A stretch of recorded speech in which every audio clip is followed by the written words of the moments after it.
నమస్తే, welcome to Leo. గతంలో RK రోజా పవన్ కళ్యాణ్ని అసెంబ్లీ గేటు కూడా తాకనివ్వమని చెప్పింది. అయితే అదే పవన్ కళ్యాణ్ అసెంబ్లీ గేట్లు బద్దలు కొట్టుకొని డిప్యూటీ సీఎం అయ్యాడు, అది అందరికీ తెలిసిందే. అయితే ఆర్కే రోజా చేసినటువంటి కమెంట్స్ తనకే తిరిగి కొట్టి తను కనీసం నగరి మున్సిపాలిటీ గేట్ కూడా తాకలేకుండా అయిపోయింది. అయితే ఇప్పుడు మళ్ళీ వైఎస్ జగన్ పవన్ కళ్యాణ్ని ఉద్దేశిస్తూ కార్పొరేటర్కి ఎక్కువ, ఎమ్మెల్యేకి తక్కువ అని చెప్పేసి అన్నాడు. అయితే రానున్న భవిష్యత్తులో జగన్ నిజంగా కార్పొరేటర్కి ఎక్కువ, ఎమ్మెల్యేకి తక్కువ కాబోతున్నాడా? అయితే ఈ విమర్శలను ఎలా తీసుకోవాలి? అయితే దీని గురించి మనతో మాట్లాడడానికి పొలిటికల్ అనలిస్ట్ కట్టా కార్తిక్ గారు ఉన్నారు, వారిని అడిగి తెలుసుకుందాం. నమస్తే కార్తిక్ గారు. నమస్తే జగన్ గారు. గతంలో మనం చూసుకుంటే పవన్ కళ్యాణ్ విమర్శించిన వాళ్ళందరూ కూడా ఏదైతే విమర్శ చేశారో అదే విమర్శ వాళ్ళు పాలైపోయారు. సో ఇప్పుడు మనం చూసుకుంటే జగన్ చేసిన వ్యాఖ్యలను ఎలా చూడాలి అంటే ఏం చెప్తారు? జగన్మోహన్ రెడ్డి గారు బడ్జెట్ గురించి మాట్లాడడానికి ప్రెస్ మీట్ పెట్టారు.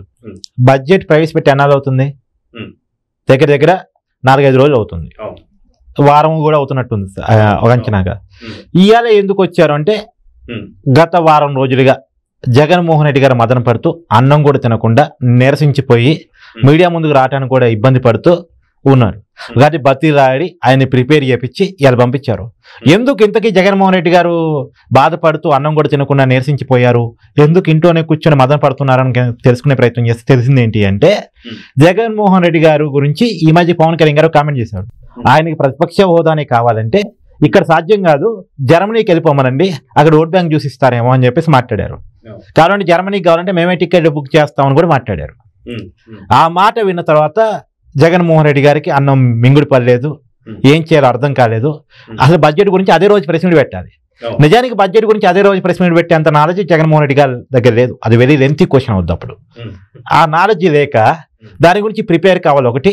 రెండు, జగన్మోహన్ రెడ్డి గారు మనసు వచ్చుకుంది, అందుకని అన్నం తింటాం మానేసి పవన్ కళ్యాణ్ కామెంట్ మనసుకు తీసుకొని ఏం చేయాలో అర్థం కాక ఏదో రకంగా వాళ్ళ పార్టీ నాయకులు నువ్వు మాట్లాడకపోతే నీకు బడ్జెట్ గురించి ఏమీ తెలియదు అంటారు, నువ్వు తర్వాత ప్రెస్ మీట్ పెట్టిన ఉపయోగం ఉండదు, కొద్దిగా మయ్యగా పో అని చెప్పేసి బతిలాడి ప్రెస్ మీట్ పెట్టించారు. బడ్జెట్ గురించి ఏదో అక్కడ రాసిచ్చిన స్క్రిప్ట్, అది కూడా రికార్డెడ్ కదా, డైరెక్ట్ మీడియా ముందుకు వచ్చి మాట్లాడటం కాదు. కాబట్టి ఆయన అనుకున్నది ఏదో మాట్లాడేసి అదేదో 2 స్కీమ్లు చూపించేసి ఏదో అనిపించి మన పవన్ కళ్యాణ్ మీద మాట్లాడే కదా, పవన్ కళ్యాణ్ మీద మదన పడుతూ ఉన్నాడు కదా, పవన్ కళ్యాణ్ ఏదో ఒకటి అనాలి కదా అంటూ నువ్వు కార్పొరేటర్కి తక్కువ, అదే కార్పొరేటర్కి ఎక్కువ, ఎమ్మెల్యేకి తక్కువ అనే మాట వాడాడు. నేను అడగదలుచుకున్న జగన్మోహన్ రెడ్డి గారు, నీ పార్టీకి ఉన్న ఎమ్మెల్యేలు ఎంత? 11. జనసేనకు ఉన్నటువంటి ఎమ్మెల్యేలు ఎంత? 21. అండ్ నీ పార్టీ పెద్దదా, జనసేన పార్టీ పెద్దదా? రెండవది, నీ 11 స్థానాలు ఎన్ని స్థానాలు పోటీ చేస్తూ వచ్చినాయి? 175 స్థానాలు పోటీ చేస్తూ వచ్చినాయి. జనసేన ఎన్ని స్థానాలు పోటీ చేస్తూ వచ్చినాయి?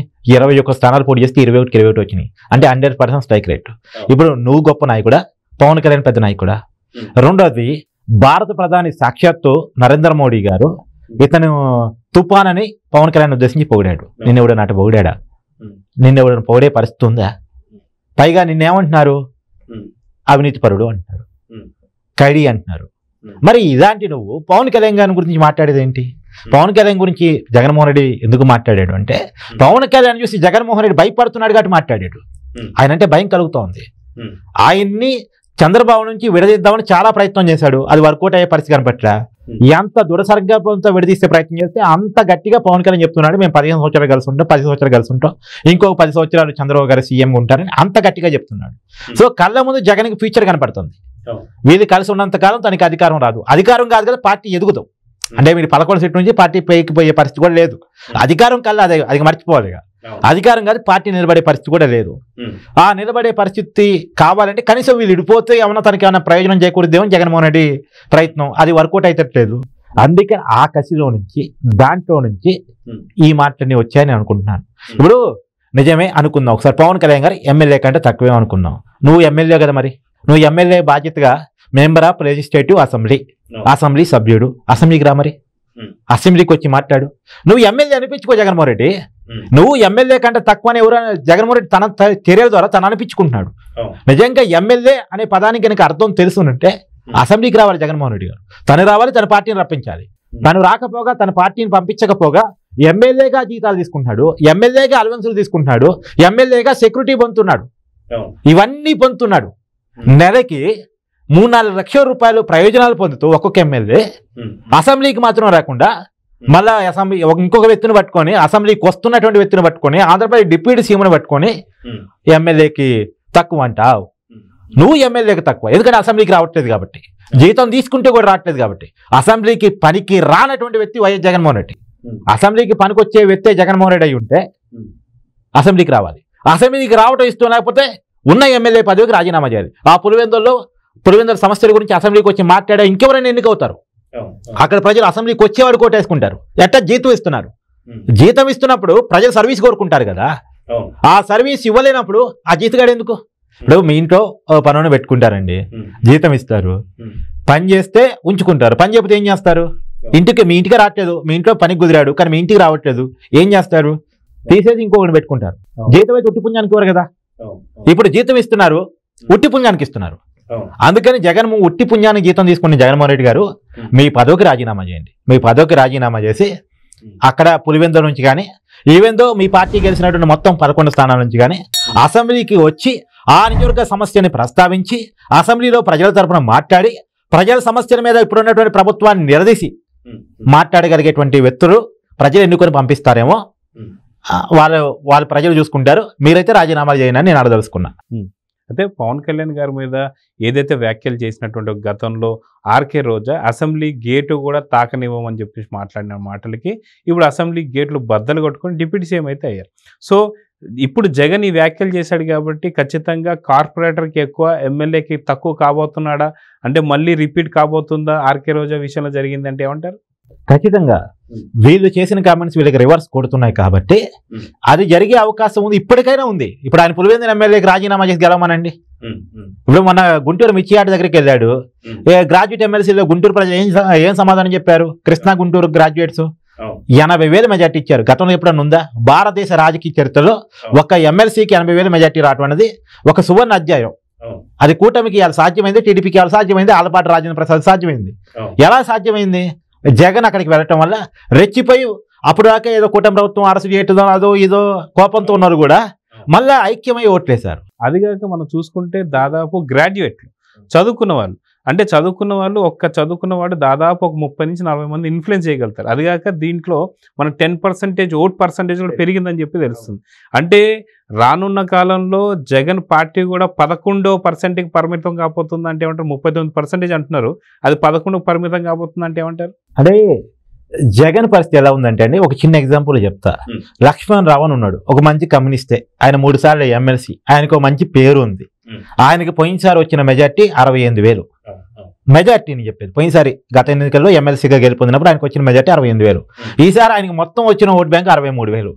ఎందుకు అలా వచ్చింది పాపం అని ఆరాధిస్తే తెలిసింది ఏంటి అంటే ఆయన జగన్మోహన్ రెడ్డి కలిసి మద్దతు అడగటం, జగన్మోహన్ రెడ్డి ఆయన మద్దతు చెప్పడం.